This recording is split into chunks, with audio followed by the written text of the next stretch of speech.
اعوذ باللہ من الشیطان الرجیم بسم اللہ الرحمن الرحیم۔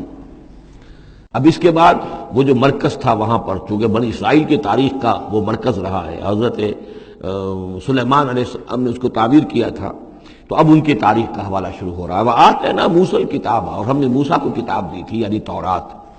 وجعلناہ ھدی لبنی اسرائیل، اور ہم نے اسے بنایا تھا ہدایت نامہ، رہنمائی بنی اسرائیل کے لیے۔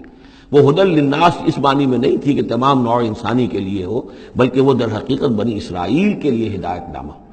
وجعلناہ ھدی لبنی اسرائیل اللہ تتخذوا من دونی وکیلا، اور اس کی تعلیم کا لب لباب اور خلاصہ، توحید کا اصل جو جوہر ہے، مغز ہے، وہ کیا ہے؟ اللہ کے سوا کسی کو کارساز نہ سمجھو، مت پکڑو کسی اور کو میرے سوا کارساز، کسی پر تمہارا بھروسہ، کسی پر توکل نہ ہو میرے سوا۔ یہ توحید کا لب لباب ہے اور خلاصہ ہے۔ ذریۃ من حملنا مع نوح، اے وہ لوگوں جو اولاد ہو ان کی جن کو ہم نے اٹھایا تھا نوح کے ساتھ، سوار کیا تھا کشتی میں نوح کے ساتھ۔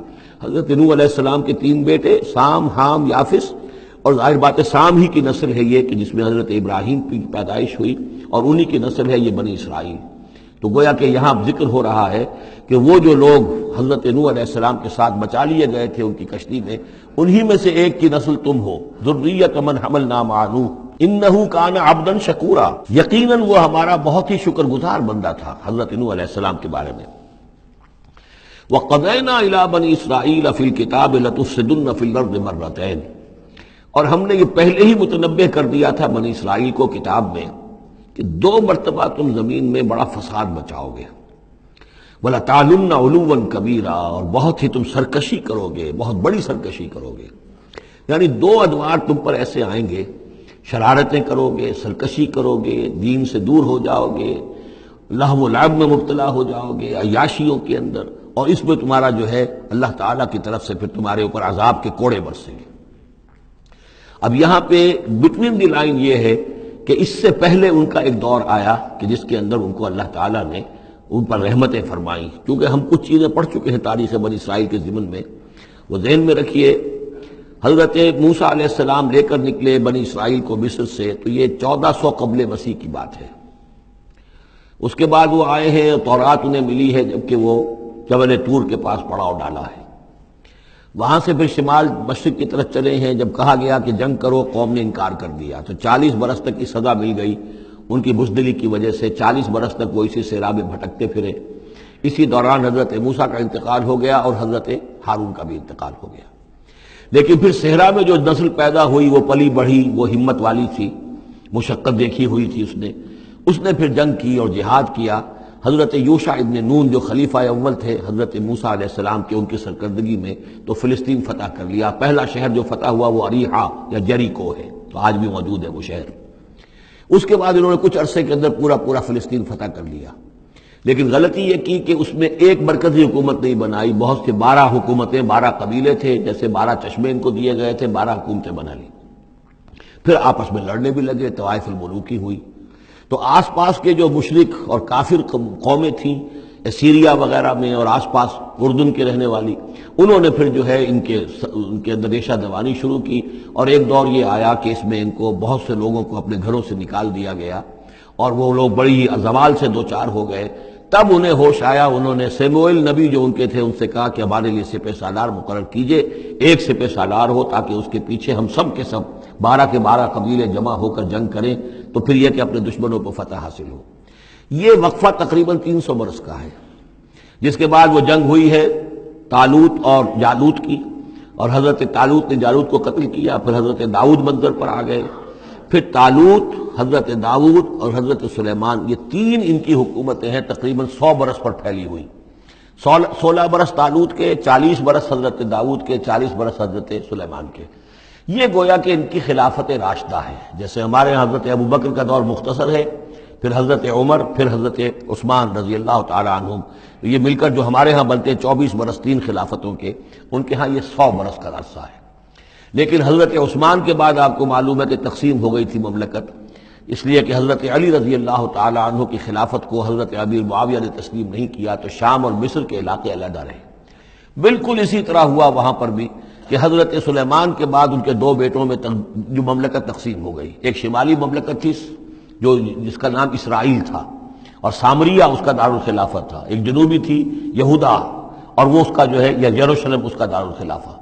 تو اس طریقے سے دو ملک یہ بن گئے. یہ زمانہ ان کا ابھی عروج کا بہرحال ہے، کچھ کئی سو برس ان کے عروج کے گزرے، پھر ان میں خرابیاں آئیں، پھر ان کے اندر شرک، مشرکانہ اوہام آ گئے، دنیا پرستی آ گئی، شریعت کا مذاق بنانا ہو گیا معاملہ. تو پھر ان پر زوال آیا. پہلا زوال جو آیا، پہلے اسیرینز نے شمالی مملکت جو تھی اسرائیل کی اس کو ختم کر دیا. یہ کوئی ختم کیا انہوں نے اس سے کافی پہلے 700-800 برس قبل حضرت مسیح کے. اس کے بعد جو اصل آیا ہے نبوکڈنضر جو نمرود تھا عراق کا، اس کا حملہ ہوا 587 قبل مسیح میں. انہوں نے یروشلم کو برباد کیا، 6 لاکھ کو قتل کیا، 6 لاکھ کو قیدی بنا کے لے گیا، اور یہ کہ یروشلم میں 2 اینٹیں سلامت نہیں رہنے دیں، اور ہیکل سلیمانی کو مسمار کر دیا. یہ ان کا بدترین دور آیا. تقریباً 125 برس یہ کیپٹیوٹی میں رہے بیبیلونیا میں، 6 لاکھ کو ہانک کر لے گیا وہاں پر. بدترین دور. تو پہلا عروج اس کا جو کلائمیکس تھا وہ طالوت اور داؤد اور سلیمان کا دور حکومت. اور پہلا زوال جس کا یوں سمجھیے کہ سب سے نیچے کی پوزیشن یہ ہے جو کیپٹیوٹی کا دور ہے ان کا. اس کے بعد حضرت عزیر علیہ السلام ان میں آئے، اللہ نے بھیجا، انہوں نے دعوت اصلاح توبہ کی منادی کی، پھر یہ لوگ کچھ ٹھیک ہوئے. ادھر یہ کہ ایران نے حملہ کیا تھا عراق پر اور ان کو آزاد کر دیا تھا کہ جاؤ تم، کہ خورس نے، ذوالقرنین نے، کہ تم جاؤ اور جا کر اپنا شہر دوبارہ آباد کر لو. تو یہ پھر آ گئے، حضرت عزیر کے ساتھ ہو کر آئے ہیں. تو یہ تقریباً 458 قبل مسیح میں پھر یہ دوبارہ آئے ہیں. تو یہ سمجھیے کہ 125 برس تک یہ جو شہر ہے اجڑا پڑا رہا ہے. اسی دوران میں حضرت عزیر کو اللہ تعالیٰ نے 100 برس کے لیے سلائے بھی رکھا ہے. وہ موت ان پر طاری کر دی تھی جو سورہ بقرہ میں ہم پڑھ کر آئے ہیں. یہ سارے واقعات کو آپ یوں سمجھ لیجئے کہ یہ علیحدہ علیحدہ ٹکڑے جو ہم نے پڑھے ان کو جوڑ لیجئے. بہرحال پھر ان کے اندر یہ کہ ایک نیکی کی تحریک چلی، پھر ان کے اندر لوگوں نے توبہ کی، پھر اللہ نے انہیں دوبارہ ایک عروج عطا کیا، مکابی سلطنت قائم ہوئی. اور وہ جہاں تک دنیاوی حدود ہیں، زمینی حدود، وہ حضرت سلیمان کی مملکت سے بھی بڑی تھی. یہ ان کا دوسرا دور عروج ہے. لیکن پھر ان کے اندر زوال آیا، پھر خرابی آئی، پھر وہی دنیا پرستی، وہی عیاشیاں، وہی بدماشیاں، وہی مشرکانہ اوہام. اس کے نتیجے میں پھر ان پر جو کوڑے پڑے ہیں وہ پہلے تو پڑے ہیں یونانیوں کے ہاتھوں. سکندر مقدونی نے پہلے فتح کیا ان کو، پھر سلیوکس جو اس کا اس سے پہ سالار تھا وہ ان پر حکمران رہا ہے. اس کے بعد یہ ہے کہ پھر رومنز آ گئے، رومنز نے ان کو فتح کر لیا، ان کی حکومتیں چلتی رہیں. یہ دوسرا دور ہے. اس دور میں پھر یہ ہے کہ رومن ہی کے ہاتھوں سن 70 عیسوی میں دوبارہ یروشلم تباہ و برباد ہوا. 1,33,000 یہودی ایک دن میں قتل کیے. پھر دوبارہ وہ ٹیمپل یا ہیکل سلیمانی جو دوبارہ تعمیر کر لیا تھا حضرت عزیر کے بعد، پھر وہ مسمار کر دیا گیا، اور وہ آج تک مسمار پڑا ہوا ہے.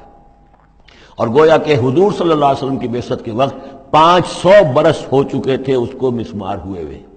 سن 70 عیسوی میں وہ مسمار ہوا، اور 571 میں حضور کی پیدائش ہے. یعنی آپ کی پیدائش بھی پورے 500 برس بعد ہوئی ہے، جبکہ یہ رومیوں کے ہاتھوں ہیکل سلیمانی تباہ و برباد کر دیا گیا تھا. یروشلم میں پھر کوئی متنفس نہیں رہا. لیکن یہ کہ بعد میں جو ہے اس کے اندر ان کو یہاں سے نکال باہر کیا گیا، ان کا ڈائسپورا شروع ہو گیا. وہ ڈائسپورا اس صدی کے شروع میں ختم ہوا ہے، وہ پھر میں بعد میں بات کروں گا. یہ ساری داستان بڑی اہم ہے، اس لیے کہ یہ سابقہ امت مسلمہ ہے. یہ وہ امت مسلمہ ہے جس کے ہاں 1400 برس تک نبوت رہی، جس کے ہاں 3 کتابیں نازل ہوئی ہیں، جن کے بارے میں قرآن میں 2 جگہ ہے کہ یا بنی اسرائیل اذکروا نعمتی التی انعمت علیکم وانی فضلتکم علی العالمین، میں نے تمام جہان والوں پر تمہیں فضیلت دی ہے. تو اسی طریقے سے پھر ان کو معزول جب کرنے کے بعد ہم سامنے آئے ہیں تو حضور نے بتایا وہی کچھ تم پر بھی ہوگا اور وہی کچھ ہم پر بھی ہوا ہے. ہمارا بھی پہلا عروج عربوں کی زیر قیادت تھا، پھر زوال آیا. پہلے پٹائی ہوئی کروسیڈرز کے ہاتھوں، پھر جو پٹائی ہوئی ہے، بڑی پٹائی جو ہوئی ہے وہ ہوئی ہے پھر ہلاکو اور چنگیز کے ذریعے سے، فتنہ تاتار. اس کے بعد پھر جو ہے وہ قیادت بدل گئی، عربوں کی قیادت کے بجائے ترکوں کی قیادت آ گئی. وہ وہی لوگ جنہوں نے لاکھوں کروڑوں مسلمان قتل کیے پھر وہ ایمان لے آئے، اسلام لے آئے. انہی کے ذریعے یہ مختلف حکومتیں بنی، ترکان تیموری اور ترکان صفوی اور ترکان سلجوقی اور ترکان عثمانی. لیکن اس کے بعد پھر ان پر بھی زوال آیا. وہ ہم نے دیکھ لیا اس صدی میں گریٹ اوٹومان امپائر جو ہے اس صدی کے شروع میں ختم ہو گئی. اور ہم پر بھی جو دوسرا جو دور آیا عذاب کا وہ یورپ کی قوموں کے ذریعے سے آیا. کہیں انگریز آ گئے، کہیں فرانسیسی آ گئے، کہیں اطالوی آ گئے، کہیں اسپینیئرز آ گئے، کہیں ڈچ آ گئے. تو جیسے کہ یہودیوں پر بھی دوسرا عذاب جو آیا تھا وہ گریکس اور رومنز کے ہاتھوں اسی طریقے سے مسلمانوں پر بھی دوسرا زوال کا دور جو آیا ہے وہ یورپین کولونیل پاورز کے ہاتھوں آیا۔